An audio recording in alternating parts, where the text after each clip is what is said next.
नमस्कार मंडळी. तर आज बनवूया अगदी घरच्या घरीच हलवाई स्टाईल खमंग कुरकुरीत आणि चविष्ट अशी मसाला चना डाळ. बाहेर मिळणाऱ्या चना डाळीसारखीच ही रेसिपी सोप्या पद्धतीने तयार होते. चला मग चटपटीत अशा चना डाळीच्या रेसिपीला सुरुवात करूया.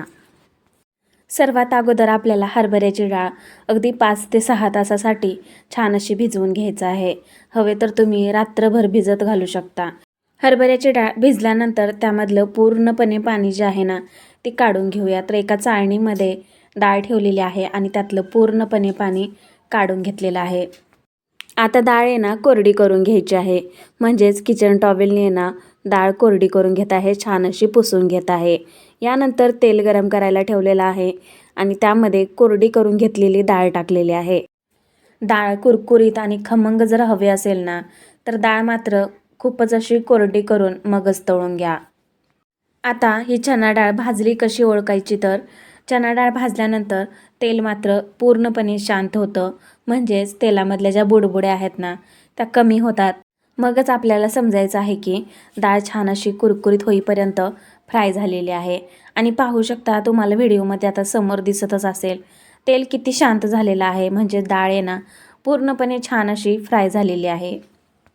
डाळ फ्राय झाल्यानंतर एका चाळणीमध्ये काढूया किंवा टिश्यू पेपरवरती जरी काढलं तरी चालतं. म्हणजे जे अतिरिक्त तेल असतं ना ते खाली पडतं. तर त्यासाठी चाळणीमध्ये मी काढलेलं आहे. आता एक मसाला बनवूया.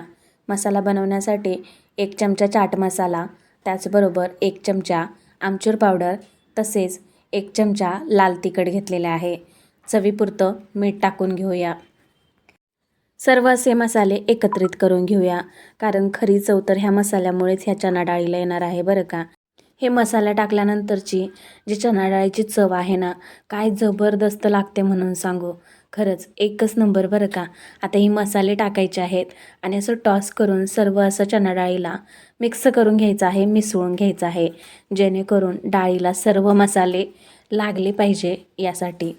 आणि ही डाळ मात्र गरमच असली पाहिजे बरं का मसाले टाकताना, कारण मसाले गरम डाळीमध्ये ना छान असे मुरतात आणि व्यवस्थित असे डाळीमध्ये मिक्ससुद्धा होतात. सर्व मसाले असे पूर्ण डाळीला चिकटून राहतात. तर मग तुम्हीसुद्धा कुरकुरीत खमंग अशी मसाला चना डाळ बनवा.